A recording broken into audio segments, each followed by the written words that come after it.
Rodrigo Duterte, also called Digong, born March 28, 1945, Maasin, Philippines, Filipino politician who was president of the Philippines from 2016 to 2022. Duterte's father served as governor of the province of Davao, and his mother was a community activist who had a prominent role in the people power movement that deposed the authoritarian President Ferdinand Marcos and restored democratic rule to the Philippines. Duterte earned a political science degree 1968 from Lyceum of the Philippines University in Manila and a law degree 1972 from San Beda College. In 1977 he joined the Davao City Prosecutor's Office, where he remained until he was appointed 1986 vice mayor of that city. Duterte was elected mayor in 1988, and he was re-elected to that post twice over the subsequent decade. Because of term limit restrictions, he was barred from seeking re-election in 1998.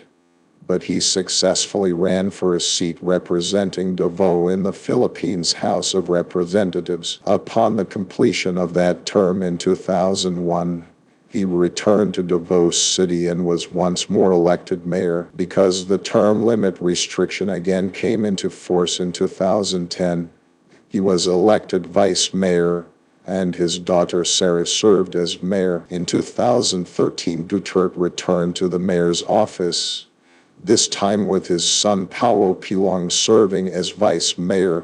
During his more than 2 decades as mayor of Davao City, the controversial politician transformed the city from a haven of lawlessness into one of the safest areas in Southeast Asia. Duterte's harsh crime-fighting tactics earned him the nicknames the Punisher and Duterte Harry in reference to the film character Dirty Harry, the ruthlessly effective police inspector portrayed by actor Clint Eastwood.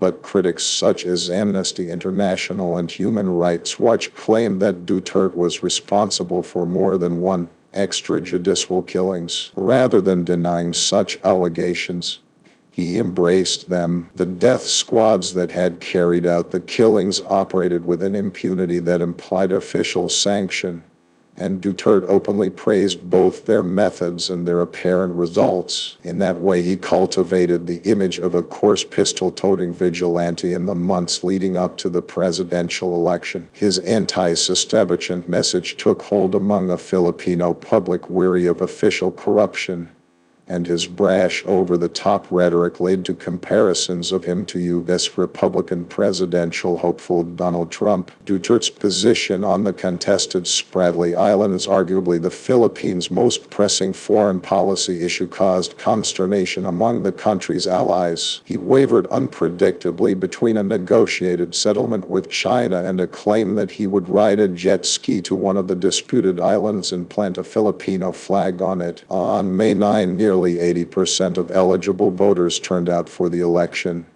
and Duterte captured nearly as many votes as his 2 closest competitors combined. Within days of his landslide victory, Duterte vowed to reintroduce the death penalty abolished in the Philippines in 2006 in concert with his promise to fatten all the fish in Manila Bay with the bodies of criminals. In a televised address in June, he endorsed vigilantism by members of the public, stating that he would personally reward anyone who shot and killed a drug dealer. The Duterte presidency. On June 30, 2016, Duterte was inaugurated as president of the Philippines. In his first 6 months in office, more than 6 people were killed in Duterte's war on drugs. A fraction of those deaths occurred during police operations. The overwhelming majority were extrajudicial killings by death squads. Metro Manila's funeral parlors were strained beyond capacity, and hundreds of unidentified or unclaimed bodies were interred in mass burials. Human rights organizations and Roman Catholic officials spoke out against the bloodshed,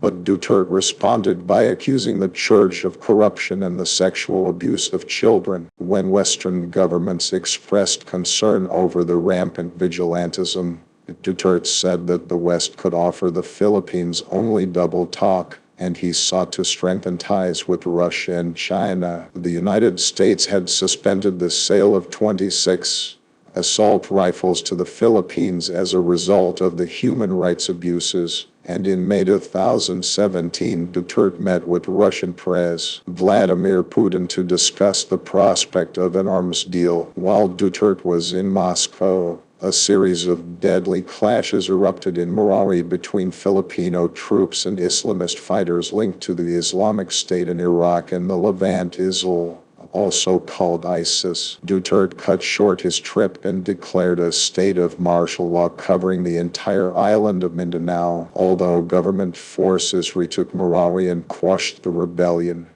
The declaration was renewed through the end of 2019.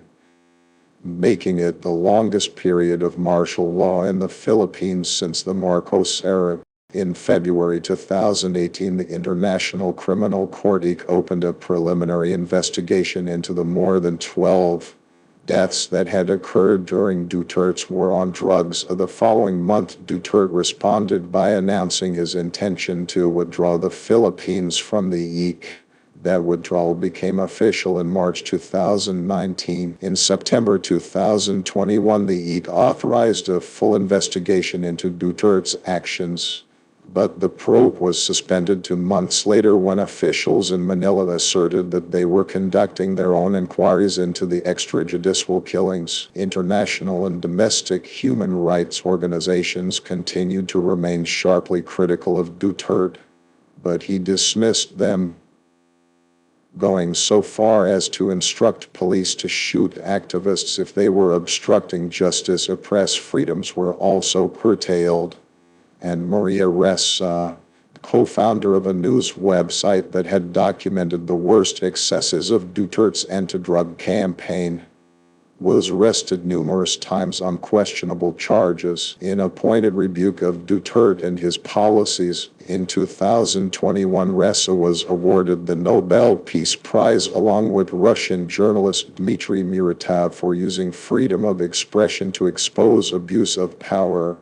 use of violence, and growing authoritarianism in her native country. Duterte remained widely popular with the Filipino public, however, and voters in May 2019 delivered a resounding endorsement of the president's agenda by backing a slate of pro-Duterte candidates. Duterte maintained his hold on the House of Representatives, and by taking control of the Senate, he removed what was the only effective check remaining on his administration. Although constitutionally limited to a single presidential term, Duterte flirted with methods of remaining in power. In September 2021, his party nominated him as its candidate for vice president, but he unexpectedly withdrew from that race the following month. After a short-lived bid for a Senate seat, Duterte then announced that he planned to retire from politics after overseeing the peaceful transfer of power to his successor. By the time Filipinos went to the polls in May 2022,